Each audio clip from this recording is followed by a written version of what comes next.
За нэгдүгээрт за хуулийн дагуу аудитын ерөнхий газар өөрсдийнхөө энэ материалыг төсвийн байнгын хороонд ирүүлээ. Төсвийн байнгын хороо хянах хэрэгтэй юм байна, тийм үү?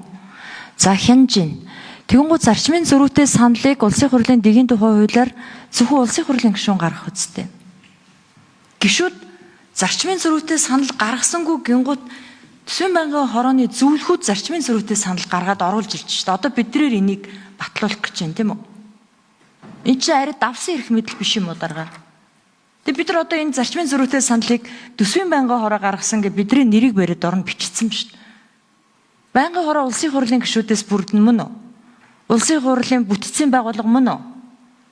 Гэтэл гишүүдийн өмнөр гараад өөр ингээд зарчмын зөрүүтэй саналыг зөвлөхүүд гаргаад оруулж ирээд одоо та бид хураах найдаа энэ дээр энэ болохгүй. Гормын санал гаргачихна. Энэ дээр манай гишүүд санал өгөх ёсгүй. Улсын хурлын гишүүд санал гаргаагүй бол тэр чигээрээ төсөл нь явах ёстой шүү дээ. Хоёрдугаарт Магнас өрн дарга та хинтээ зөвшөлдсөн.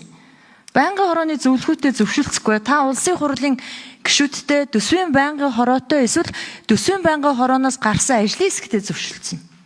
Юу яриад байгаа? Тэгээ эдгээр нь ингээд зардал мардлыг бууруулад ороод ирчихсэн. Гишүүд санал өгөөгөл энэ хөвөрөл явах ёстой шүү дээ. Тийм биз дээ. Би буруу яриад байгаа юм уу? Бид нар аудитын газрын зардлыг аль болохоор танахгүй явуулах ёстой. Тэгжээж бидний ярьдаг тэр шудраг үнэн ажиллагаа чинь энэ байгууллагаар дамжиж хийгддэг. Гэтэл сая 15% нэмэлтийг минь батлаад өгөөч тэрийг л гуйгээ сууж штт. Улс ерхий аудит. Ингэж болохгүй бид нар энийг дэмжиж өгөх хэрэгтэй. За тэр компьютер автомашины зардлыг хүртэл ингээд бууруулад ороод ирчихсэн. Тэгээ энэ зарчмын зөрүүтэй санал бол хууль бус шүү.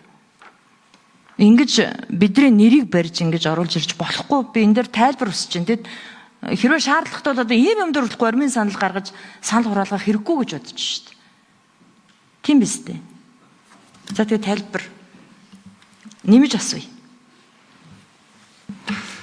За гишүүд өөрсдөө л бид нар мэднэ шүү дээ. Одоо энэ гаргасан мэдээллийн дагуу санал хураах уугүй юу гэдгээ өөрсдөө саналаа хэлээл явчихна.